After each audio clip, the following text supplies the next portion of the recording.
Varicose vein നമ്മൾ ഈ കാലഘട്ടത്തിൽ അധികം ആളുകളിലും കണ്ടുവരുന്ന ഒരു ബുദ്ധിമുട്ടാണ് ഈ വെരിക്കോസ് വെയിൻ എന്ന് പറയുന്നത്. ഇതേപോലെ തന്നെ വെരിക്കോസ് വെയിൻ അല്ലെങ്കിൽ നമുക്ക് പൈൽസ് ഇങ്ങനെയുള്ള കാര്യങ്ങൾ ഓൾമോസ്റ്റ് ഇതേപോലെ തന്നെ ഒരു കണ്ടീഷൻ തന്നെയാണ്. ഇത് എങ്ങനെയാണ് നമുക്ക് സംഭവിക്കുന്നത്? എന്താണ് വെരിക്കോസ് വെയിൻ ആക്ച്വലി? എങ്ങനെയാണ് നമുക്ക് ഇതിങ്ങനെ ഞരമ്പുകൾ ഇങ്ങനെ പെടഞ്ഞ പോലെയും അല്ലെങ്കിൽ ഞരമ്പുകൾ ഇങ്ങനെ ചുരുണ്ടുകൂടി ഇങ്ങനെ വീർത്തിരിക്കുന്ന സിറ്റുവേഷൻ എങ്ങനെയാണ് നമ്മളിൽ വരുന്നത് എന്ന് നമുക്ക് നോക്കാം.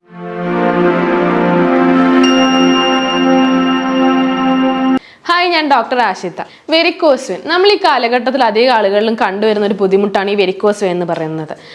അധികം നമ്മൾ നോക്കുകയാണെങ്കിൽ ആളുടെ കാലുകളിലാണ് നമ്മളിത് കണ്ടുവരുന്നത്. അതും മുട്ടിൻ്റെ കീഴ്പോട്ടായിട്ട് ഇങ്ങനെ വെയിൻസ് തടിച്ച് അല്ലെങ്കിൽ ചുരുണ്ട് കൂടിയ പോലെ ഇങ്ങനെ പച്ച കളറിലോ നീല കളറിലോ ആയിട്ട് ഇങ്ങനെ കാണും. ചിലവരിൽ നോക്കുകയാണെങ്കിൽ വളരെയധികം വീങ്ങിയിട്ട് ഭയങ്കര വീർത്തിട്ട് ഇങ്ങനെ അധികം നല്ല വലിപ്പത്തിൽ കാണാം. ചിലവരിൽ ജസ്റ്റ് ഞരമ്പ് പെടഞ്ഞ രീതിയിൽ കാണാൻ പറ്റുന്നതാണ്.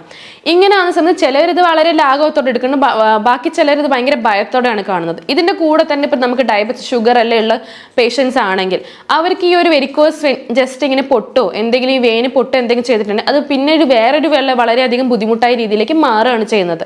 അതൊന്ന് ഉണങ്ങി കിട്ടാൻ വേണ്ടി അവർക്ക് വളരെ ബുദ്ധിമുട്ടായിരിക്കും.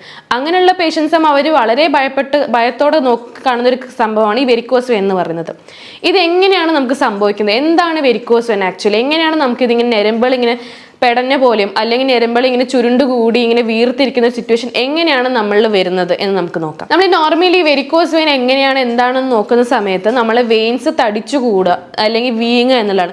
ഇതേപോലെ തന്നെ വെരിക്കോസ് വെയിൻ അല്ലെങ്കിൽ നമുക്ക് പൈൽസ് ഇങ്ങനെയുള്ള കാര്യങ്ങൾ ഓൾമോസ്റ്റ് ഇതേപോലെ തന്നെ ഒരു കണ്ടീഷൻ തന്നെയാണ്. പൈൽസ് എന്നൊക്കെ പറയുന്നത് നമ്മൾ മലദ്വാരത്തിന് ചുറ്റുമുള്ള വെയിൻസ് തടിക്കുക അങ്ങനെ ഒരേപോലെ ഉള്ള ഒരു സിംറ്റംസ് കാണിക്കുന്ന ഒരേ രോഗങ്ങളാണ് ഇങ്ങനെ വെയിൻസ് വീങ്ങിയിട്ടുള്ളത്. ഇത് എന്തുകൊണ്ടാണ്, ഇത് എന്താണെന്ന് നോക്കുകയാണെങ്കിൽ നമ്മൾ സൂപ്പർഫിഷ്യൽ വീനസ് ഇൻസഫിഷ്യൻസി എന്ന് പറയും.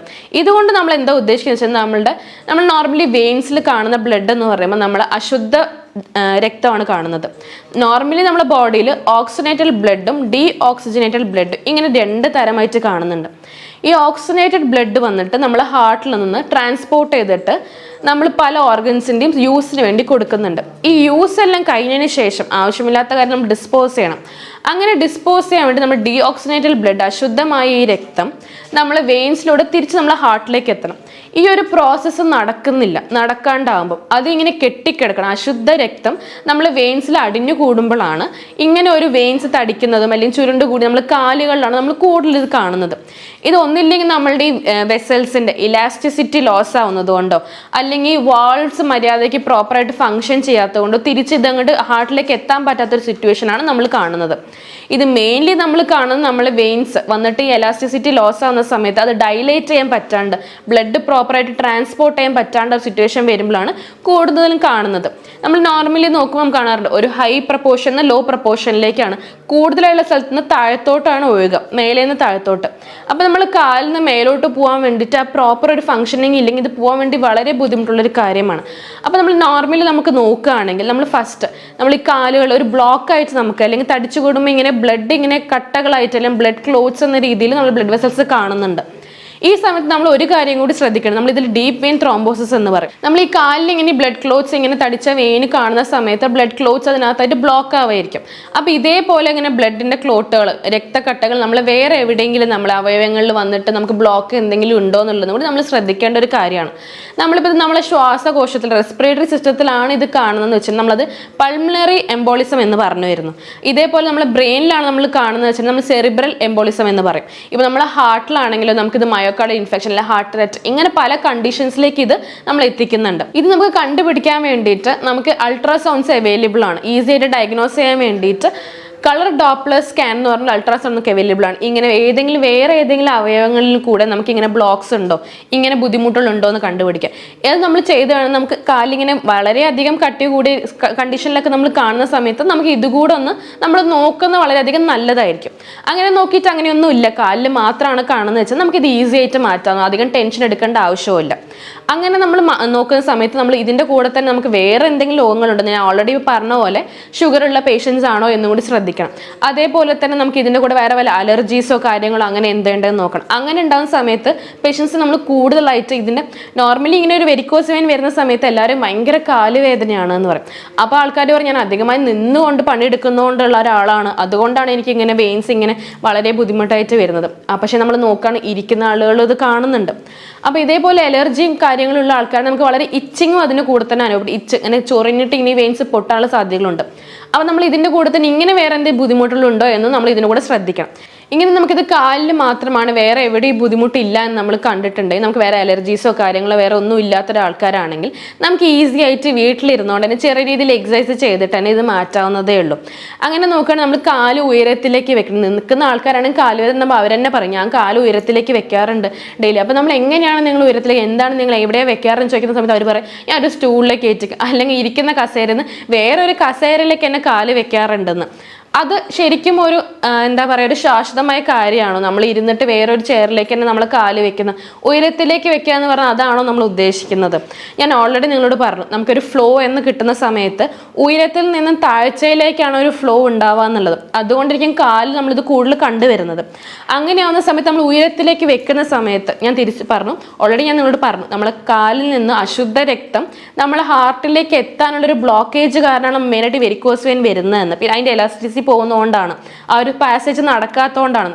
അപ്പോൾ ഉയരത്തിൽ നിന്ന് താഴത്തേക്ക് ബ്ലഡ് ഫ്ലോ ഉണ്ടാവണം. അപ്പോൾ നമ്മൾ ഉയരം എന്ന് പറയുമ്പോൾ അറ്റ്ലീസ്റ്റ് നമ്മൾ ഹാർട്ടിൻ്റെ ലെവലിൻ്റെ മേലെ ആയിരിക്കണം നമ്മൾ കാല് വെക്കേണ്ടത്. അല്ലാണ്ട് ഇരിക്കുന്ന ചെയറിന് ഓപ്പോസിറ്റുള്ള ചെയറിലേക്ക് കാല് വെച്ചതുകൊണ്ട് കാല് കയറ്റി വെക്കുന്നു, ബ്ലഡ് ഫ്ലോ നോർമൽ ആവും എന്ന് നിങ്ങൾ ഉദ്ദേശിക്കുന്നത് വളരെ മണ്ടത്തരമായൊരു കാര്യമാണ്. നമ്മൾ ഉയരത്തിലേക്ക് വെക്കുക എന്ന് പറയുമ്പം നമ്മളൊരു 90 ഡിഗ്രിയിൽ കാല് ഉയർത്തി വെക്കുക. നമ്മൾ നോർമലി യോഗയിൽ നോക്കുകയാണെങ്കിൽ നമ്മൾ സർവങ്കാസന എന്ന് പറയും. ഇങ്ങനെ കാല് കംപ്ലീറ്റ്ലി ചുമരിലോട് ചേർത്ത് വേണം ഉയർത്തി വെക്കാം, അല്ലാണ്ട് സപ്പോർട്ട് ചെയ്ത് വെക്കാം. ഇത് ഈസി ആയിട്ട് നമുക്ക് എങ്ങനെ ചെയ്യാം? ഇത് നോർമലി നമ്മൾ എല്ലാ ജോലിയും കഴിഞ്ഞതിന് ശേഷം നമ്മൾ രാത്രി കിടക്കാൻ പോകുന്ന സമയത്ത് നമ്മൾ ബെഡിൽ കിടന്നുകൊണ്ട് തന്നെ മതിലിനോട് ചേർത്ത് കാല് കംപ്ലീറ്റ്ലി 90 ഡിഗ്രി ഉയർത്തി വെക്കുന്ന ഒരു 10 മിനിറ്റ് വരെയും ഇങ്ങനെ വെക്കാം. ഇത് വളരെ നമുക്ക് ഉപകാരപ്രദമായിരിക്കും. ബോഡി റിലാക്സ്ഡ് ആയി, കംപ്ലീറ്റ്ലി കാല് റിലാക്സ്ഡ് ആയി, വെയിൻസ് എല്ലാം റിലാക്സ്ഡ് ആയി, ആ ഒരു ബ്ലഡ് ഫ്ലോ തിരിച്ചു വരാനുള്ള സാവകാശം നമ്മൾ തന്നെ കൊടുക്കണം. അങ്ങനെ ഒരു 10 മിനിറ്റ് വെച്ചതിന് ശേഷം തിരിച്ചു വരുമ്പോഴും നമ്മൾ ശ്രദ്ധിക്കണം, പെട്ടെന്ന് തന്നെ കാല് ഒറ്റയടിക്ക് താഴ്ത്താനും പാടില്ല. കാല് മടക്കാതെ തന്നെ നിവർത്തിക്കൊണ്ട് തന്നെ കുറേശ്ശെ നമ്മൾ താഴ്ത്തി കൊണ്ടുവരാണ് വേണ്ടത്. അങ്ങനെ താഴ്ത്തുന്ന സമയത്ത് കുറച്ച് താഴ്ത്തിന് ശേഷം നമ്മൾ ബോഡി പുറകിലോട്ട് മൂവ് ചെയ്ത് കാല് നിവർത്തി തന്നെ താത്താൻ വേണ്ടി ശ്രമിക്കാം. അങ്ങനെ 1 മിനിറ്റ് താത്തി വെക്കാം, പിന്നെയും കുറച്ച് താത്തിട്ട് 1 മിനിറ്റ്, ഇങ്ങനെ പതുക്കെ കംപ്ലീറ്റ് ആയിട്ട് നമ്മൾ നോർമൽ പൊസിഷനിലേക്ക് കൊണ്ടുവരണം. കൊണ്ടുവന്നതിന് ശേഷം 2 തലക്കണ വെച്ചതിന് ശേഷം ആ തലവണേൻ്റെ മേലെ കാല് റെസ്റ്റ് ചെയ്തിട്ട് ഉറങ്ങുന്ന സമയത്തും വെക്കാൻ വേണ്ടി ശ്രമിക്കാം. ഇങ്ങനെ നമ്മൾ ഡെയിലി ഇത് പ്രാക്ടീസ് ചെയ്യുമ്പോൾ തന്നെ ഓൾമോസ്റ്റ് നമ്മൾ ആ ചുരുണ്ട് കൂടി കിടക്കുന്ന വെയിൻസും എല്ലാം ഒന്ന് നല്ല രീതിക്ക് റിലാക്സ് ആവാനും ബ്ലഡ് ഫ്ലോ വന്നിട്ട് സ്റ്റിമുലേറ്റ് ചെയ്യാനുള്ള ഒരു ഓപ്ഷൻ നമ്മൾ തന്നെ നമ്മുടെ ബോഡിക്ക് കൊടുക്കണം. ഈ എക്സസൈസ് ചെയ്യുന്നതിന് കൂടെ തന്നെ നമ്മൾ ഡെയിലി കഴിക്കുന്ന ഭക്ഷണങ്ങൾ ചെറിയ രീതികൾ കംപ്ലീറ്റ് ആയിട്ട് മാറ്റണമെന്നല്ല, ചെറിയ രീതിയിൽ കുറച്ച് കാര്യങ്ങൾ ആഡ് ചെയ്യും, കുറച്ച് കാര്യങ്ങൾ ഒഴിവാക്കുകയും ചെയ്തിട്ടുണ്ടെങ്കിൽ നമുക്കിത് എളുപ്പത്തിൽ മാറ്റാവുന്നതേ ഉള്ളൂ. ഇങ്ങനെ നമ്മൾ ഫുഡിലേക്ക് എന്തൊക്കെ ആഡ് ചെയ്യണം, എന്തൊക്കെ ആഡ് ചെയ്താൽ വളരെ നമുക്ക് യൂസ്ഫുൾ ആയിരിക്കും നോക്കാം. മെയിനായിട്ട് നമുക്ക് വൈറ്റമിൻ സി, വൈറ്റമിൻ കെ ഇങ്ങനത്തെ കാര്യങ്ങൾ കൂടുതൽ കിട്ടുന്നതുകൊണ്ട് നല്ല രീതിയിൽ നമുക്കിത് ഹെൽപ്ഫുൾ ആയിരിക്കും. ഈ വൈറ്റമിൻ സി ഒക്കെ കൂടുതലായിട്ട് നമ്മൾ കണ്ടുവരുന്നത് നമ്മൾ സിട്രസ് ഫ്രൂട്ട്സിലാണ്. സിട്രസ് ഫ്രൂട്ട്സ് മീൻ ബെൽ പെപ്പേഴ്സ് എന്ന് പറയുന്നത്, നമ്മൾ ഈ ക്യാപ്സിക്കം യെല്ലോ കളറിലും ഗ്രീൻ റെഡ് ഇങ്ങനെ പല കളേഴ്സ് ലെവലിൽ ഈ പെപ്പേഴ്സ്, അത് നമുക്ക് വളരെ നല്ലതാണ്. അതേപോലെ തക്കാളി, നമ്മൾ ഡെയിലി നമ്മൾ എല്ലാ ഭക്ഷണത്തിലിടയും തക്കാളി കഴിക്കുന്നതുകൊണ്ട് നമുക്ക് വളരെ നല്ലതാണ്. ഇതേപോലെ വൈറ്റമിൻ എ അധികമായിട്ടുള്ള ഗ്രീൻ ലീഫി വെജിറ്റബിൾസ്, അതും നമുക്ക് വളരെ നല്ലതാണ്. പിന്നെ നമുക്ക് പൊട്ടാസ്യം കൂടുതൽ കിട്ടാൻ വേണ്ടിയിട്ട് ബനാന കഴിക്കുന്നുണ്ട്. ഒരു ദിവസം 1 നേന്ത്രപ്പഴം 2 നേന്ത്രക്കായ വരെ നമ്മൾ കഴിക്കുന്നത് വളരെ നന്നായിരിക്കും.